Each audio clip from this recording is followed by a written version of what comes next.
Y vamos a leer 2 Timoteo capítulo 2, vamos a leer el versículo, vamos a releer el versículo número 3.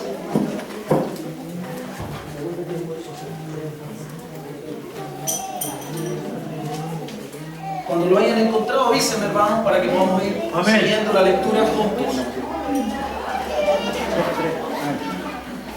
Versículo 3, entonces, tú, este es el apóstol Pablo que le escribe a un pastor. Esta es una carta que en la Biblia se denomina carta pastoral, porque es la carta que dirige el apóstol Pablo a un pastor de la iglesia que se llama Timoteo. Le dice: tú pues sufre penalidades como buen soldado de Jesucristo. Y continúa el apóstol diciendo: ninguno que milita se enreda en los negocios de la vida a fin de agradar a aquel que lo tomó por soldado. Y el versículo 5 y 6 son en extremo importantes. Dice: y también el que lucha como atleta no es coronado, sino lucha legítimamente. Y a continuación, el labrador, para participar de los frutos, debe trabajar primero. Considera lo que te digo, o lo que digo mejor dicho, y el Señor te dé entendimiento en todo. Versículo 8. Mire lo que le dice el apóstol. Le dice: acuérdate de Jesucristo, del linaje de David, resucitado de los muertos conforme a mi evangelio, en el cual sufro penalidades hasta prisiones a modo de malhechor, mas la palabra de Dios no está presa. Por tanto, todo lo soporto por amor de los escogidos, para que ellos también obtengan la salvación que es en Cristo Jesús, con gloria eterna.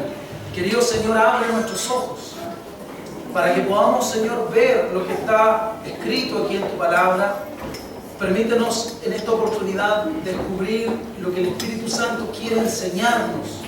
Hay algo que tú estás tratando de decirle a este pueblo, a este remanente, a esta iglesia. Hay algo, Señor, hay un mensaje específico que tú estás tratando de compartirnos, de transmitirnos. Y yo te pido hoy, Señor, que tú nos permitas tener el entendimiento, el sano juicio, para poder recibir este mensaje de la manera debida. Ayúdanos, ayúdame a mí, Señor, a ser un portavoz tuyo, que el Espíritu Santo esté actuando entre nosotros, trayendo entendimiento, iluminando los ojos de nuestro entendimiento, para que tu palabra resplandezca en nosotros y para que tu palabra a través de nosotros pueda resplandecer para la iluminación de otras vidas, para que otros te conozcan, para que otros, Señor, puedan venir a tu reino. Te lo pido, Padre Celestial, te necesito, te imploro tu ayuda en el nombre de Jesús, tu Hijo. Amén. Amén. Wow, aleluya, hermanos. Vamos a tener esta tarde una instancia especial después de la palabra. Yo no sé si van a poder o no presentar clases los maestros, pero hay algo que el Señor me movió a hacer y yo voy a obedecer. ¿Cuántos saben que hay obediencia? En la obediencia hay ganancia, ¿cierto? Hay una obediencia que es la obediencia al Señor, que produce bendición en tu vida, que produce beneficio para tu vida. El otro día tuvimos esta instancia de reunirnos con nuestros hijos adolescentes, padres e hijos, y yo sé que Dios nos bendijo, ¿verdad? El Señor actuó en nosotros y actuó para bien. Y quiero poder hablarles hoy día sobre este sentir que Dios ha puesto en mí, que es de hacernos entender que nosotros somos soldados. Es importante, por no decir crucial, que nosotros como iglesia comprendamos esto.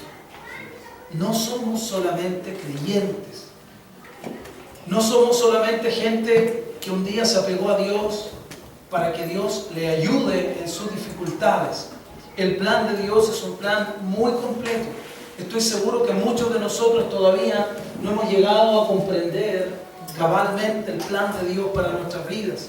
No hemos llegado a entenderlo, poco a poco hemos ido descifrando, Dios nos ha ido mostrando, enseñando lo que Él quiere, pero aún no entendemos cabalmente, totalmente, todo lo que Dios quiere y preparó para nosotros. Y una de las cosas, hermanos, que Dios me ha instado a plantar en ti, es este sentir, esta mentalidad de que nosotros somos soldados. ¿Por qué? Porque yo mencionaba la vez anterior que debemos tener mucho cuidado con qué perspectiva tenemos del Evangelio. Hay personas que tienen un Evangelio que no es todo el Evangelio, es una parte del Evangelio. Personas que hablan de Dios solamente enfocando al aspecto de que Dios es un Dios de amor. Yo les hablé de ese tema, ¿verdad? Y que por tanto todo lo ven con ese prisma. Para aquellos que ven a Dios solo como un Dios de amor, les cuesta mucho entender cosas que no parecen estar ligadas al amor. Me explico. Si una persona está convencida que Dios es un Dios de amor para él o para ella, si a esa persona le dicen, usted está enfermo, esa persona no cree que Dios le ama. Pero ¿cómo voy a estar enfermo si la enfermedad es mala? ¿Verdad? Y si Dios me ama, ¿por qué Dios permitiría que yo me enferme? Es así, ¿verdad? Y conocemos muchas personas que juzgan y que critican a Dios porque le hacen responsable de circunstancias como estar enfermos, como haber perdido el trabajo, etc. Hay circunstancias de diversa índole. De manera que nosotros necesitamos poder tener, es lo que Dios ha puesto en mi corazón, tener la perspectiva correcta de lo que realmente es el Evangelio. Y en el Evangelio completo tenemos un Dios de amor, pero que por causa precisamente de ese amor nos permite vivir y sufrir penalidades. Nos permite vivir circunstancias difíciles, complejas, a veces tristes. Es la razón por la que yo destaqué esto que habíamos leído. Pablo le decía a Timoteo, tú como hombre de Dios, como cristiano, sufre penalidades. Sufre penalidades. No es muy alentador, ¿verdad? Que tu pastor te diga, sufre tus penalidades. ¿Cierto? Pero Pablo está hablando de algo que él entiende. Pablo sabe que Timoteo como pastor está viviendo circunstancias del ministerio.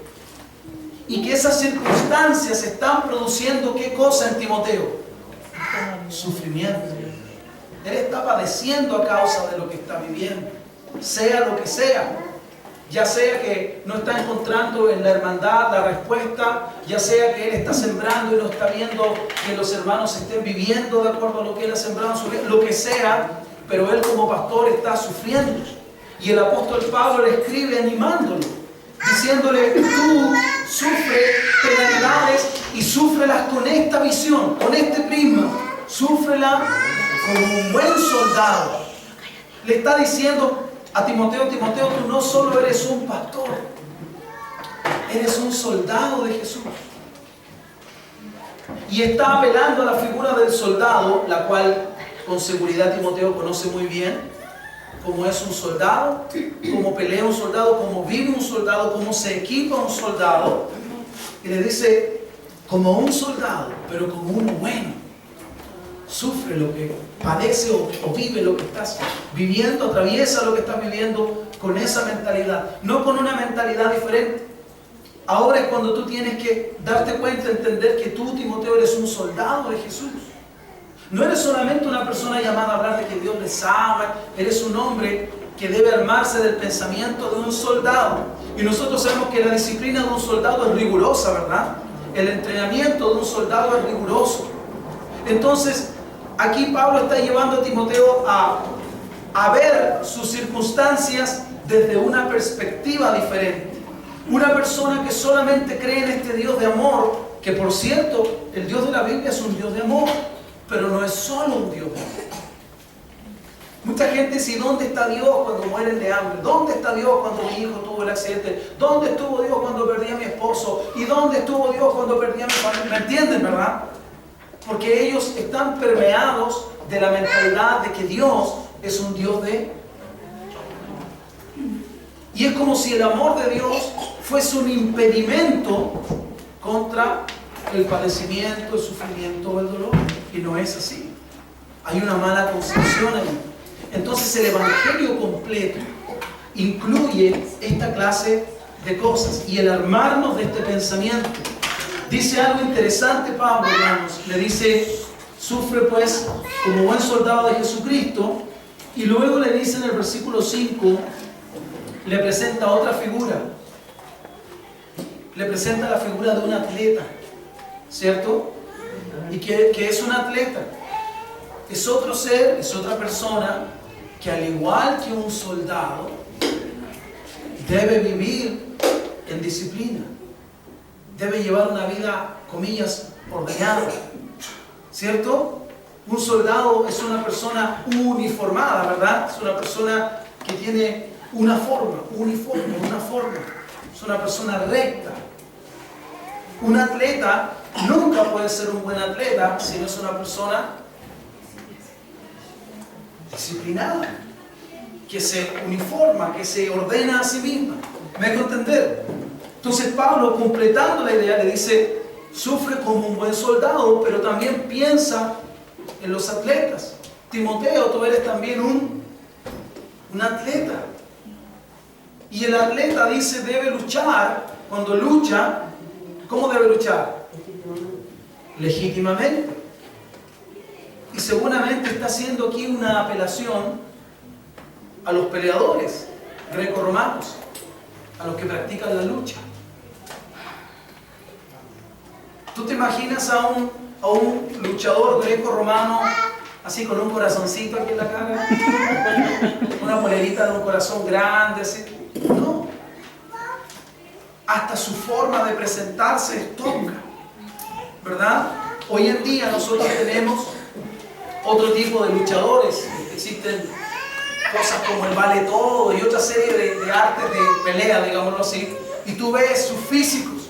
Son gente que trabaja para el físico, que entrena, que golpea, son toscos. Cuando aparecen en televisión, yo he visto, en algún minuto he visto, y cuando lo muestran, ellos no aparecen así como cuando uno posa para la foto. Ojalá, más miedo posible, ¿cierto? Ojalá me reventara hasta con el rostro. Y mira lo que Pablo está tratando de decirle a Timoteo. Le está diciendo, tú eres un soldado, y luego le está diciendo, tú eres es que la palabra atleta para nosotros es como alguien que corre. Por eso quise hacer la aclaración de que se refiere más bien a la figura de un luchador. ¿Ok? ¿Perdón? Sí, de un luchador en realidad, más que de un gladiador, de un luchador, de la lucha greco-romana. De cuando peleaban, ¿verdad?, en un círculo y se voltean, así un poco lo que son las artes de pelea de hoy día, ¿no? Como el judo y cosas de ese estilo, pero de la orientación greco-romana. Entonces, si tú te das cuenta, le presenta esa segunda figura donde también hay factores comunes del rigor, del entrenamiento, de la disciplina, etc. ¿Cómo te imaginas tú a un luchador cuando está luchando? Porque en su vida puede ser muy tranquilo, pero cuando está luchando, ¿cómo te lo imaginas? Fiero, tosco, rudo, ¿sí o no? Cuando le va a hacer una llave no le dice, con permiso, te voy a poner la mano acá, ¿verdad? No, toma donde agarre, ¿verdad? Pelo, lo que sea, ¿verdad? Y pum, al suelo. Entonces, Pablo está equipando a Timoteo con esta mentalidad. Pablo necesita, para que el ministerio pastoral de Timoteo tenga éxito, Pablo necesita transmitirle a Timoteo la visión correcta. Y es lo que Dios nos está tratando de decir a nosotros. Hay un ejemplo más. A continuación, le dice el apóstol Pablo en el versículo 6, el labrador, le presenta otra figura. El que trabaja el campo, el que siembra. Le dice, el labrador, para participar del fruto debe trabajar primero. Otra vez está hablando de ¿qué? Del rigor, del trabajo, de la disciplina. Amén. Definitivamente, yo entiendo que definitivamente Pablo está animando a Timoteo como pastor. Lo más seguro es que Timoteo está teniendo oposición, dificultades en su ministerio y está en su corazón tal vez sintiendo un cierto grado de desaliento. ¿Quién no ha sentido desaliento en algún momento? Yo les voy a decir una cosa, hermanos. y quiero que lo entiendan muy claramente. Mayormente el desaliento que tú has sentido hoy no tiene nada que ver con Dios. Es el desaliento de tu vida. ¿Entiendes lo que estoy diciendo, hermano? Tú te desalientas por tus problemas. Te desalientas por tus luchas, por tus dificultades. Pero el apóstol le está diciendo a Timoteo, le está hablando de los desalientos que vienen por causa del reino. ¿Cuántos entienden la diferencia? Ellos están hablando de temas que en su mayoría nosotros no hemos experimentado como ellos. ¿A cuántos de ustedes los han golpeado por ser cristianos? Los han expulsado de un lugar por ser cristianos. Algunos están viviendo el que los dejen fuera. Ya hemos hablado de ese tema, ¿verdad? El que ya no te inviten a festejar tal cosa. Porque tú conviertes el festejo en un luto, ¿verdad? Eres fome, ya no tomas, ya no bailas, ya no eres la guinda, la cereza de la torta. Entonces tú estás ahí sentado hablando de Dios y el diablo se incomoda. Dice, no, este compadre no lo invitamos nunca más. Nos amargó la fiesta. ¿Sí o no? Eso es parte de la lucha. ¿Ok? Pero eso es apenas una pequeña pincelada de lo que nosotros debemos entender. Dios quiere que entendamos, porque para allá vamos. El deseo de Dios es introducirnos en la arena, hermanos. Hoy día nosotros hemos estado mirando desde afuera, teniendo una comunión con Él, viviendo con Él. Él ha estado trabajando en nuestras vidas, ha estado poniendo en orden nuestro caminar, nuestra casa, etc. Y va a seguir, ese trabajo no termina, ¿verdad? Hasta el día de Jesucristo. Pero de lo que está hablando el Señor es, te estoy llevando a un desafío. Eso nos ha hablado. Te estoy llevando a dar pasos. Necesito que crezcas. Yo quiero usarte a ti para nuevas cosas. Tengo planes con tu vida. Y mis planes no son solamente salvarte a ti, a tus hijos, a tu marido, prosperar tu casa, que tu casa esté bien, sacarte tus problemas, de tus deudas, sanar tus enfermedades. Dios está diciendo ahora que yo ya he hecho eso. Ahora yo quiero llevarte adelante. Yo tengo planes y te tengo a ti en mente para esos planes. ¿Cuántos dicen, cuenta conmigo, Señor? Por lo tanto, para que nosotros podamos tener éxito en esto, el Señor nos está diciendo, vas a tener que armarte de una mentalidad de ¿qué? De soldado. Para que cuando haya oposición, y la va a haber, tú no te sientes ahí en un rincón a llorar, Dios, ¿por qué me pasa esto? Sino que tú encares la oposición como un buen Señor. Ya me lo dijo, yo sabía. Él está conmigo. Yo no dudo de su amor, Él me mandó aquí. Él sabía lo que yo iba a vivir acá y estoy en pie y voy a seguir en pie. Y diablo, te voy a decir algo en el nombre de Jesús. Si no estás a su lado, vas a conocer la planta de mis zapatos. Porque el Señor me puso justo donde sabía que estabas tú. Y si Él me puso aquí es porque Él quiere que yo te encare a ti. Y no te voy a encarar en mi fuerza, te voy a encarar en su autoridad. Me dejo entender. Pero Jesús necesita que yo tenga la mentalidad de un soldado. En la Biblia encontramos a los hermanos de David, que eran soldados, y encontramos a David, que era un pastor, con la mentalidad de un soldado. Mira qué diferencia. Mira qué importante. Los hermanos de David no eran pastores, eran soldados. Estaban en el ejército de Saúl. Entrenaban, ellos vivían esta disciplina de la que yo hablo. Y cuando son desafiados por los filisteos, particularmente por Goliat, que ustedes conocen, que era el paladín de los filisteos, ninguno de ellos se siente capaz de enfrentarlo. Sienten temor, sienten miedo. ¿Por qué? Porque aunque por fuera eran soldados, por dentro no tenían la mentalidad que debe tener un soldado. No conocían al Dios de Israel. Hay que partir por esa base.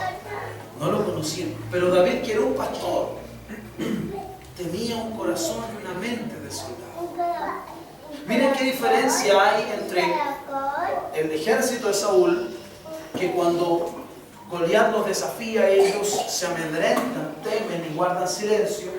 ¿Qué diferencia hay con David, que siendo pequeño, no teniendo armas sofisticadas como las que ellos tenían, no vistiendo una armadura, él siente la confianza interior de saber que Dios está con él, y él sale a desafiar al gigante? ¿Has pensado en eso? Él sale a desafiar el diablo. Ese gigante representa al diablo. Ahí estaba el diablo estableciendo su gobierno, su reino. ¿Te das cuenta que el tema del reino está presente en todo esto? Y siempre tiene que ver, se lo voy a decir luego, con un tema de conquista. ¿Quién conquista? ¿Quién no conquista? ¿Quién gana y quién pierde? Ese es un concepto que nosotros no tenemos lo suficientemente internalizado, pero que Dios va a poner en nosotros hasta que lo tengamos claro, bien claro. Porque es a lo que nos vamos a enfrentar, hermanos. Ahora, la buena noticia es que el poder de Dios está con nosotros. Amén. Y si tú tienes la mentalidad correcta, si tú caminas con Dios, no va a haber Goliat que te detenga. El mismo diablo va a hacerse a un lado, o bien va a conocer la planta de tus zapatos. Pero Dios necesita que tú tengas la determinación de ¿qué? De un soldado. A Dios no le sirve que seamos un terroncito de azúcar. ¿Me dejo entender?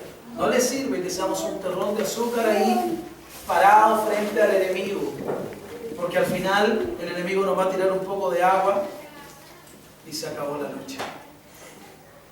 ¿Me dejo entender? El Señor necesita que seamos gente sólidamente plantada en Él. Y así llegó David. ¿Quién se cree este gigante incircunciso? ¿A quién cree que desafió? Él no sabe que desafió a los escuadrones, y los escuadrones se habían hecho humo. Él desafió al ejército de Jehová. El ejército de Jehová estaban todos tapándose unos con otros. Bueno, yo y el Señor somos un ejército. Dígame usted a David, ¿a cuánto le dijo pelean conmigo? ¿Cuántos van a pelear? Escúchalo y apréndalo. ¿A cuánta gente le dijo David? ¿Cuántos están conmigo acá? ¿Sabe por qué? ¿Sabe por qué? Porque David no dependía en lo más mínimo de las habilidades o capacidades de ninguno de sus hombres. Él dependía única y totalmente del Señor. Y eso es lo que Dios nos ha estado tratando de enseñar acá. Por eso que a veces tú andas estrecho financieramente, hermano. Y tú tienes que aprender a confiar en Dios. Y si tú no aprendes a confiar en Dios, esa estrechez se va a prolongar. Pero Dios va a sacarte aprobado de ese curso. Si tú aprendes rápido, el Señor te va a promover rápidamente. Por eso que hay problemas que se repiten y se repiten en nuestra casa, porque no hemos aprendido a tratarlos. Dios nos ha dado la solución, pero no la hemos implementado. Entonces el problema lo volvemos a tener y no vamos a salir de allí hasta que hayamos aprendido lo que Dios quiere enseñarnos. Amén. Entonces guarde esto en su corazón, el tema de la dependencia. El tema de la dependencia. David llega y desafía a Goliat sin haberle preguntado a nadie si le iba a ayudar o no. Esto ya lo había conversado con el que todo lo puede, ¿sí o no? Y le dice, ¿quién crees que eres tú para desafiar a los escuadrones de Israel? Tú no te metiste solamente con él o con Saúl, tú te metiste con Dios. Y mi Dios te va a entregar a ti en mi mano. Tú tienes que pensar, ponte en el lugar de Goliat un momento. Y Goliat lo mira, chico, ¿sí? A la mitad. ¿Qué se cree? Imagínate que un chiquitito te sale a decir eso a ti en una casa. Tú te ríes, ¿no? Qué tierno, ¿no? Se acabó. Así lo veía Goliat. Pero David estaba hablando muy en serio. David era un soldado. Cuando el león venía a atacar a las ovejas de su padre, él era un soldado, peleaba como un soldado y mataba al león. Cuando el oso se alzaba contra las ovejas de su padre, él era un soldado. Él era un muchachito que cantaba, que agarraba su instrumento, él creaba. ¿Cuántos saben que David creaba instrumentos? Él hacía instrumentos y el Señor, mira, te voy a cantar una canción con este instrumento nuevo que hice. Y alababa a Dios y conversaba con Dios y tenía harto rato. Si un pastor tiene harto rato libre, ¿sí o no? Sí, que tenía harto rato mientras miraba a la oveja para hablar con Dios. Y por lo tanto sabía lo que Dios quería.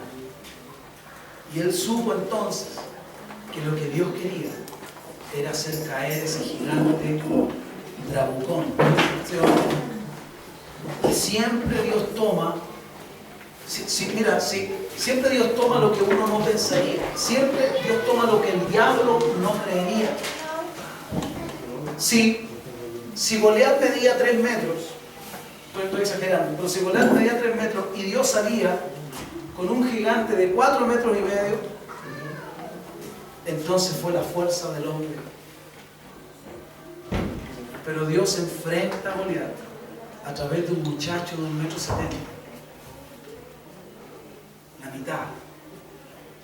La mitad en estatura, pero muchas veces más fuerte que él por causa del Señor. ¿Entienden, verdad? Así es como Dios actúa. Dios nunca toma algo grande porque si no se lleva la gloria. Eso. Por eso que Él puso los ojos en nosotros. No porque nosotros seamos especiales, sino porque somos pequeños, somos pocos. ¿Sí o no? Y Él dice, voy a tomar lo que no es para avergonzar lo que es. Voy a tomar lo débil para avergonzar lo fuerte. Voy a tomar lo insensato para avergonzar lo que se cree sabio. Así actúa Dios. Amén. Pero David tenía la mentalidad de ¿qué? Con las ovejas era un terrón de azúcar, ¿sí? Pero él veía un lobo y salía el soldado que viene. Ay del lobo. Él veía que venía un león y se transformaba. Y cuando vio al gigante, él que iba a dejarle comida a su hermano, de repente ve al gigante y se transformó. Salió el soldado que había en él. Y eso es lo que Dios está haciendo, está tratando de despertar el soldado que hay en ti. Amén. Y lo va a despertar. O sea, cuando Dios quiere despertar, yo te digo una cosa, con el terremoto, Él despertó a todos los que tenían que despertar. ¿Sí o no? Porque Él es Dios, Él puede hacer muchas cosas que la gente ni se imagina para llevar a cabo sus planes, sus propósitos. Entonces somos soldados. Y mira lo que dice. Pablo le dice, un soldado a veces sufre penalidades. Entonces le entrega la figura de un soldado, luego de un luchador, luego de un labrador. Y le dice, cuando habla sobre el labrador, le dice, para que un labrador pueda participar del fruto, antes debe invertir tiempo, trabajo, esfuerzo. Antes de poder comer del fruto de la tierra, debe regar esa tierra, debe sembrarla, debe limpiarla, debe desmalezarla. Y luego llega el minuto donde hay un fruto y él puede comer y se puede gozar de la obra de su trabajo. Amén. Lo que Dios está diciéndole a Timoteo a través de Pablo es: sigue trabajando. Sigue trabajando para mí. Va a haber fruto. Pero debes esperar. Ahora estás viviendo la inclemencia del sol, el calor, la fatiga del día. Pero te digo algo, vas a ver el fruto y cuando el fruto venga te vas a gozar. Acuérdate, le dice en el versículo número 8, acuérdate de Jesucristo. ¿Por qué le dice acuérdate de Jesús? Porque está hablando de padecimientos. Le dice sufre como un buen soldado. Y si quieres tener presente un buen ejemplo, acuérdate de Jesús. Cómo Él sufrió como un buen soldado. Que fue llevado como una oveja al, pero no abrió su. Fue un buen soldado. Ahora cuéntanos dónde está. Ahí está el soldado en silencio. No habla. Porque es un buen. Amén. ¿Te das cuenta que la figura está presente en la Biblia? Y Dios quiere que esté presente en nuestros corazones. Que seamos tiernos como un terrón de azúcar con aquellos que necesitan del Señor, pero que contra el enemigo seamos fieros, como el más terrible de los soldados. Amén. Tú tienes que armarte de ese pensamiento, hermano. Tú no puedes responderle al diablo como un terroncito de azúcar. Te va a comer. Va a sacar una bomba de agua y te va a derretir. Y eso es lo que hacemos, no nos damos cuenta. Pero eso es lo que hacemos a veces. A veces el diablo nos ataca. ¿Y qué hacemos nosotros? Nos quedamos llorando. Nos quedamos intimidados, nos quedamos llorando. Señor, mira lo que me hizo. Claro, yo debo decirle a Dios. Pero Él dice, pero tú eres un soldado, levántate. No me avergüences. Levántate, pelea. Ay, es que me dolió mucho lo que me hizo el enemigo. Levántate, soldado. Pelea. Yo estoy contigo. Mira, si yo voy y yo le pego por ti, el diablo va a decir que yo soy un papá abusador y que tú eres un cobarde. Pero si tú te levantas y peleas y yo te ayudo, él no va a poder decir nada de eso. ¿Me dejo entender?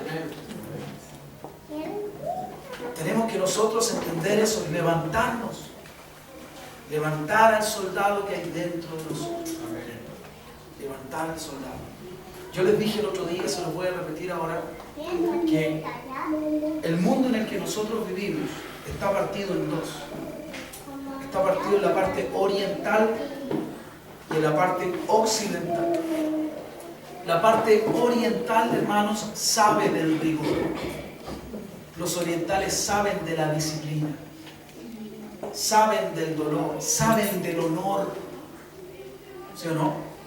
Piensan los chinos, los japoneses, los orientales, son terribles. Ellos están curtidos, son la parte oriental. Los judíos saben de guerra. Los afganos, toda la gente que vive en el Medio Oriente, viven peleando. Tú le hablas de guerra y son así. A nosotros nos dijeran, a nosotros de repente nos dicen, oye, Bolivia nos tiene ganado. Ay, ¿sí o no? Porque para nosotros la guerra es algo. ¿Entiendes lo que estoy diciendo? Nosotros no tenemos la mentalidad de un soldado. Tenemos la mentalidad occidental de la comodidad, del confort, de la seguridad, de la paz, de la abundancia. ¿Lo entienden? Tenemos ese enfoque. Y lamentablemente, hermanos, ese enfoque al diablo le favorece mucho. Por eso, yo les conté una vez sobre un pastor que predicaba en los lugares más terribles que tú te puedes imaginar, con las condiciones más precarias, más básicas. Y él se sentaba en un piso de tierra, en una chocita, a enseñarle a la gente. Y él le predicaba 2 o 3 horas y la gente le decía, no, estamos acá, tenemos todo el día, siga predicando. Él era un gringo. Y él se preguntaba y escribió un libro, algunos lo han leído el libro quizás. Y él se preguntaba y decía, cuando llegaba a Estados Unidos, una mega iglesia, 3.000, 4.000 personas, aire acondicionado, alfombra, todas las comodidades había por haber, proyectores, todo lo que la tecnología permite, que no está mal usarlo, pero él preguntaba esto. Yo me pregunto si estos cristianos seguirían amando, siendo cristianos, amando a Cristo, si tuvieran que vivir en esas condiciones. Él legítimamente se preguntaba eso. Porque hay un problema, hermanos, con el desarrollo, que no es malo, pero hay un problema cuando el confort se mete en tu corazón. Y luego uno quiere todo cómodo. Y luego uno quiere todo sencillo. ¿Me entiendes, verdad? Hay personas que aquí trabajaron duro, Dios los bendijo, cambió su... Y hoy día ya no quieren trabajar, no quieren esforzarse, no... ¿Me dejo entender? No te olvides, Dios dice siempre eso, no te olvides de donde yo te saqué. Yo hoy día manejo un auto que no tiene pana como el otro. Pero yo no me olvido de donde Dios me sacó. Y nunca me voy a olvidar de quién era yo, quién era yo. Y tú nunca tienes que olvidarte. ¿Me entiendes? Amén. Porque esta cultura occidental en la que vivimos, que brinda tantos beneficios, también brinda perjuicios en contra de la mentalidad del Evangelio. ¿De dónde viene el Evangelio? Del Medio Oriente. Fíjate que la iglesia se levantó, surgió en medio de sangre y mártires. Y nosotros, hermanos, si un día alguien nos palabrea en la calle, quedamos bajoneados toda la semana. Señor, pero si lo único que yo quería era entregarle tu palabra, Dios, ¿por qué permitiste que me hablara así esta mujer? ¿Sí o no? En otros países no les hablan, los cuelgan. En otros países no les hablan, los decapitan. O sea, hasta en eso Dios sabe cuál es nuestra condición y nos permite que nos digan un par de garabatos. ¿Me entiende, verdad? Y en otros países la gente muere y muere feliz porque tiene mentalidad de soldado. Y aquí a veces uno no se levanta ni de la cama. Dígame si no es verdad. Yo no quiero ser crítico, pero aquí está rica la cama. ¿Sí o no? No, Señor, si el Señor no se va a enojar si no voy hoy día, no sabe que estoy cansado. Él sabe que está siendo últimamente chueco. Cuando hay gente que atraviesa la selva,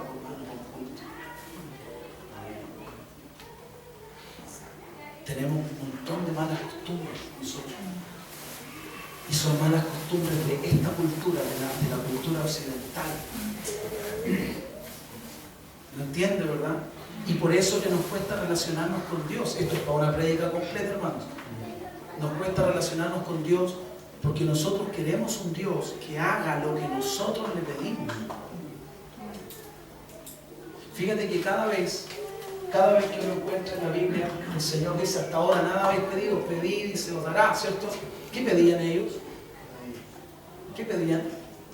¿Qué pedían? ¿Ah? De nuevo. ¿Qué más pedían? Que se hagan sanidades, milagros, señales para que tu nombre sea engrandecido. Tú no lo ves diciendo: Señor, quiero una casa más grande porque...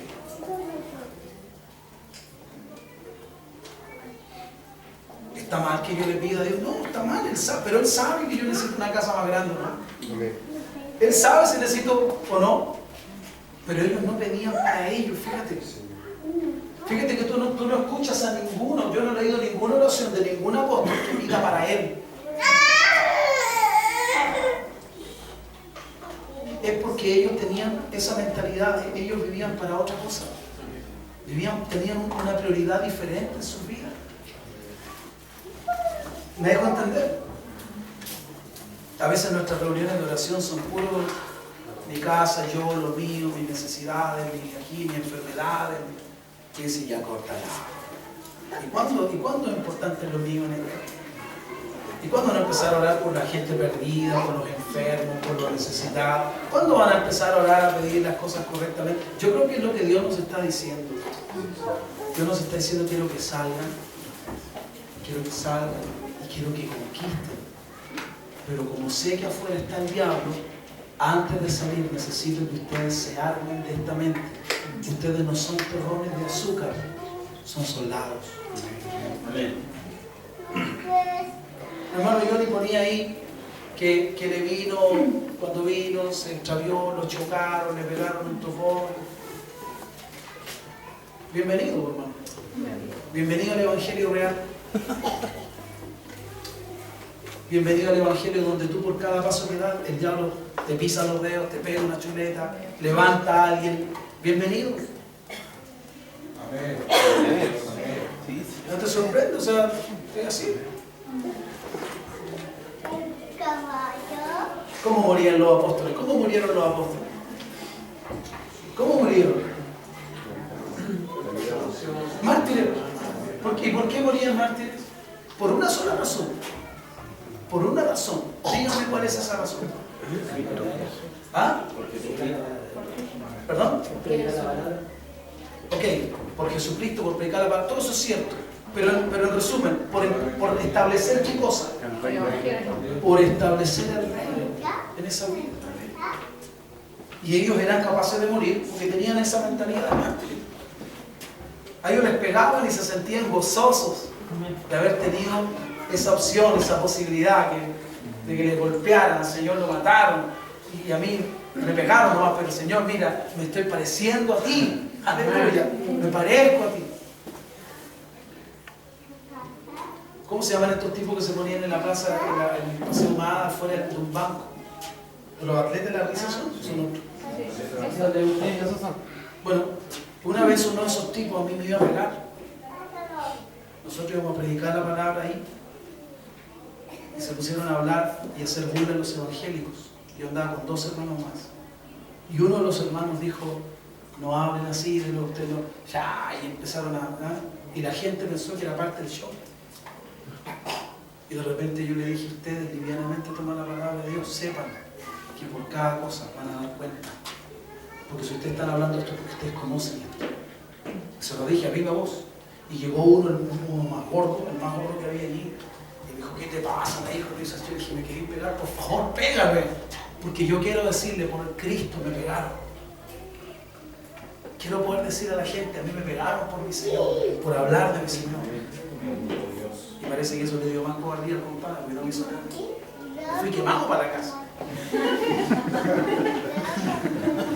Y tomé una micro, cada cual se fue a su casa, eran las 12 de la noche, no sé. Tomé una micro, me bajo, y me bajo aquí en el bandejón de la Alameda, frente a Ricardo Cami, en un bandejón grande, estaban una cantidad de jóvenes tomando, fumando marihuana, haciendo sus cosas, haciendo sus carretes. Y yo le digo, Señor, si para la luz roja, yo me bajo. Y pum, cambia la luz. Y me bajé solo. Y me paré, estaban escuchando música. Muchachos, yo sé que para ustedes va a ser una locura, pero yo les vengo a hablar del Señor. Se corrieron para allá, se cerraron los grupos. Yo un grupo que me dijo, ¡flaco, ven! Y yo dije, aquí está la... Y me puse a predicar solo.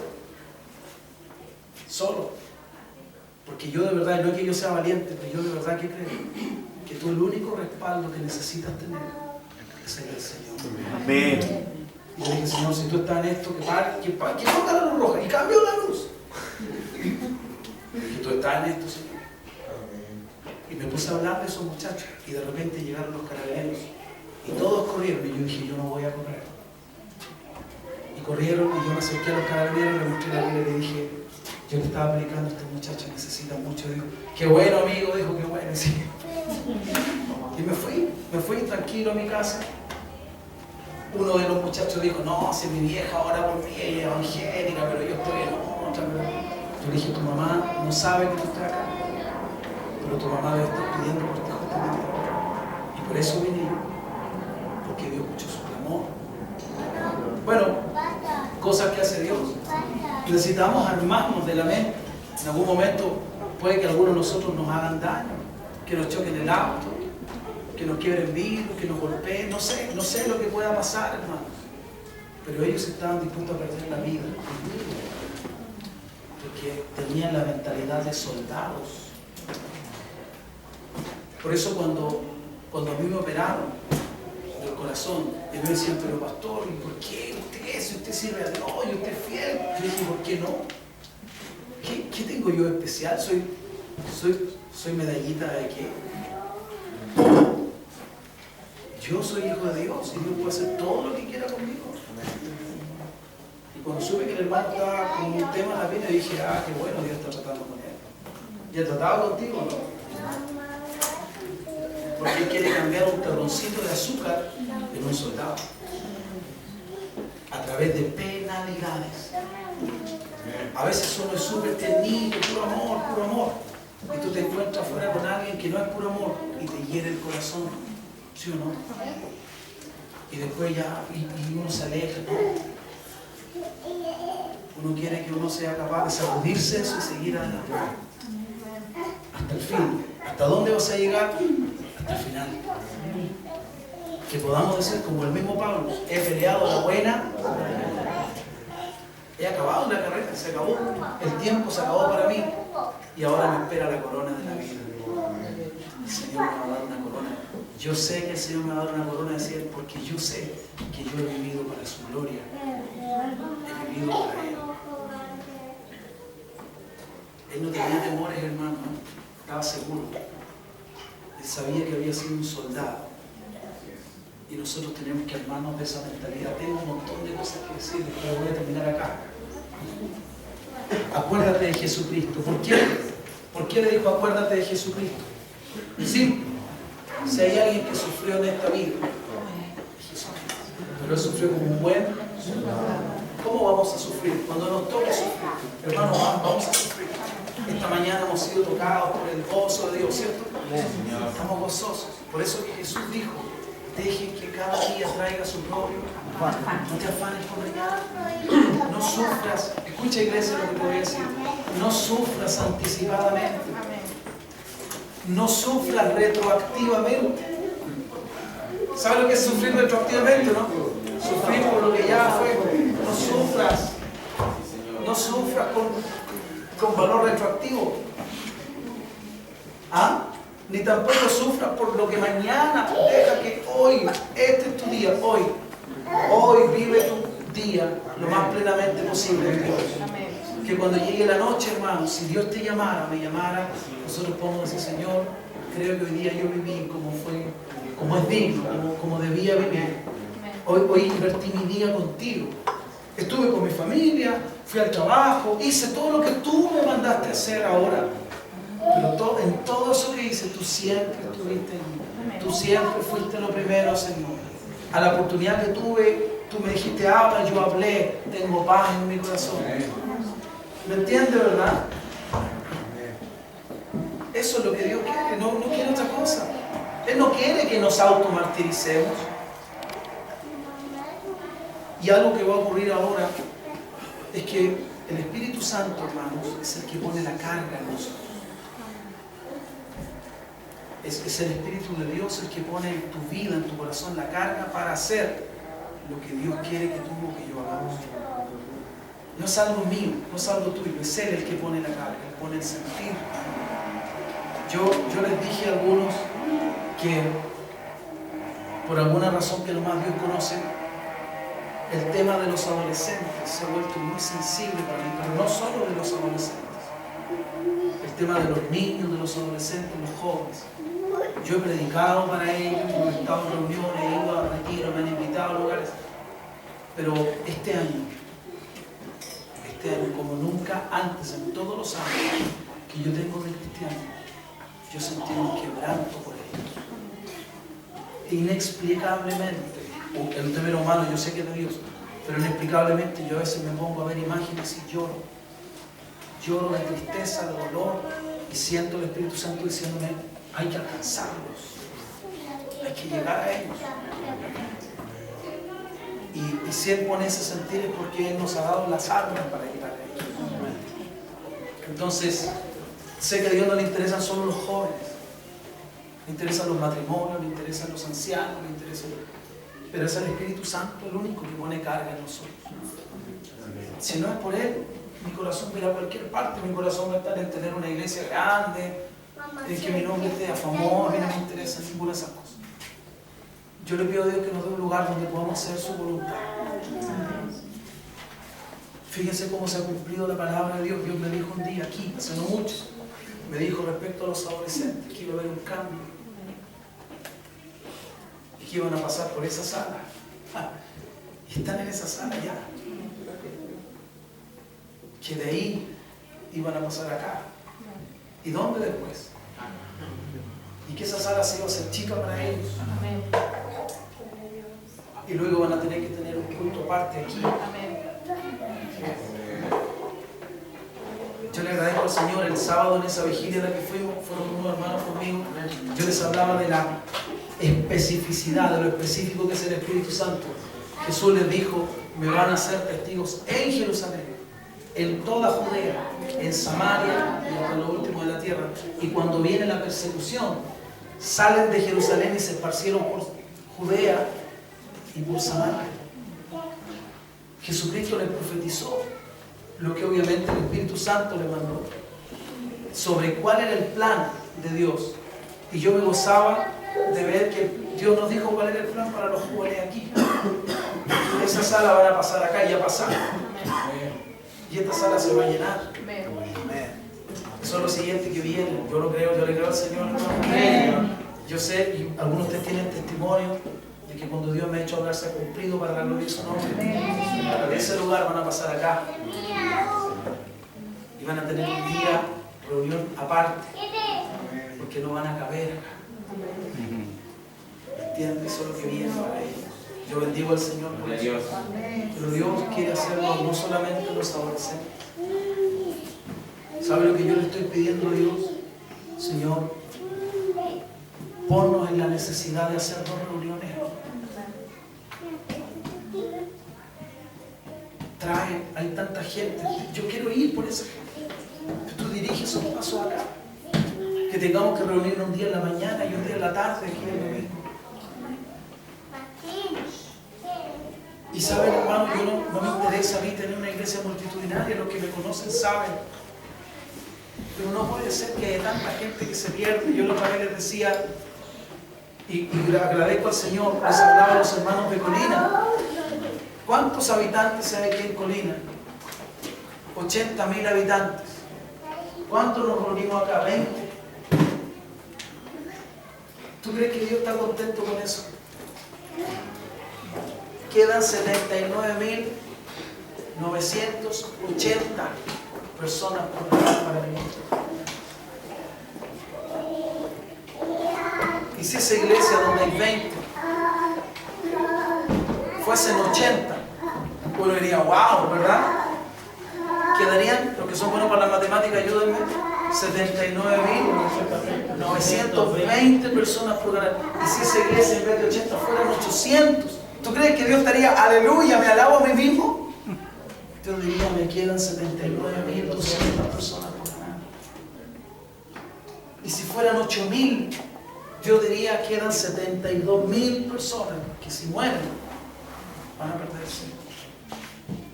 Porque incluso de los que van a la iglesia, tú sabes que no todos están convertidos. Porque convertirse significa vivir de la manera en que Él quiere, hacer las cosas como Él quiere. No como, si yo voy a la iglesia pero sigo viviendo como yo quiero, no me he convertido. Amén. Acá, hermanos, ¿cuántos son? Maipú tiene, ¿cuántos habitantes? ¿Alguien sabe cuántos habitantes tiene? Es la segunda comuna más grande. 500.000. 1 millón. 1 millón de habitantes. Mijael sabe porque él maneja estadísticas. 1 millón de habitantes. ¿Cuántos somos aquí en la iglesia? Dios está contento por lo que estamos, pero Él no está contento por lo que no estamos. ¿Y cómo nos va a llevar? ¿Cómo nos va a traer a su reino? A través de nosotros. ¿Me entienden? Ese es el desafío, iglesia, entre otros. Ese es el desafío. El desafío, el Señor me lo dijo hace más de un mes. Se lo dije a mi esposa como responsable de la escuela dominical. Le dije, Claudia, quiero que escuche lo que el Señor te está hablando. El Señor me dice, tus problemas, Gabriel, deberían ser, Señor, ¿dónde meto la gente? ¿Dónde meto los niños? ¿Dónde metemos los pardos? Hay tantos pardos. Los hermanos, hermanas, y por eso yo dije, y esto es parte de la estrategia del Espíritu Santo, yo voy a tener una reunión con los maestros, porque el Señor me dijo, ellos van a traer, ellos, Él los va a usar a ellos para traer, para llenar esa clase. ¿Lo entiende, verdad? Pero Él quiere usarte a ti para llenar su reino, para que muchos entren en su reino, hermanos. Pero si yo solo estoy preocupado de mí, y de mis problemas, y de lo que a mí me falta, y de que a mi hijo le falta, a mi hija, es que mi casa, que mi matrimonio, si solo estoy preocupado de mí, el enemigo me tiene neutralizado. Yo soy una pieza del ajedrez que no se puede mover, y Dios necesita mover todas las piezas del ajedrez. ¿Me entienden, queridos hermanos? Yo quiero desafiarte hoy día a confiar en Dios. Comienza a hacer lo que Dios quiere, y yo te profetizo esto. Dios va a empezar a hacer lo que tú no has podido hacer en tu vida. Pero tú empiezas a creerle, sé obediente, haz lo que Dios te ha mandado. Y Él va a hacer lo que tú no podrías hacer en 10 vidas si las tuvieras. Él va a ser así. Yo el otro día, cuando nos reunimos con los papás en la mañana, hablamos de la oración. El Señor me dijo esto, me dijo, Gabriel, ¿te das cuenta que yo en 30 minutos con mi espíritu logro hacer lo que un psicólogo no podría hacer en no sé cuántas sesiones? ¿Sí o no? Y esto no es nada contra los psicólogos, pero un psicólogo sesión tras sesión. ¿Cuántos estuvieron en ese tema que yo compartí en la mañana? ¿Actuó el Señor allí o no? ¿Trajo sanidad a tu corazón? Yo creo que sí. Nos trajo entendimiento. ¿Y en cuánto rato? En media hora. En 30 minutos el Espíritu Santo fue capaz de hacer lo que muchas sesiones no lograrían. Porque lo que hace la diferencia es su poder. Amén, hermano. Quiero dejarte este sentido. Y quiero pedirle a alguien que me ayude a traer, por favor, a los adolescentes y a los niños. Los favoritos los vamos a dejar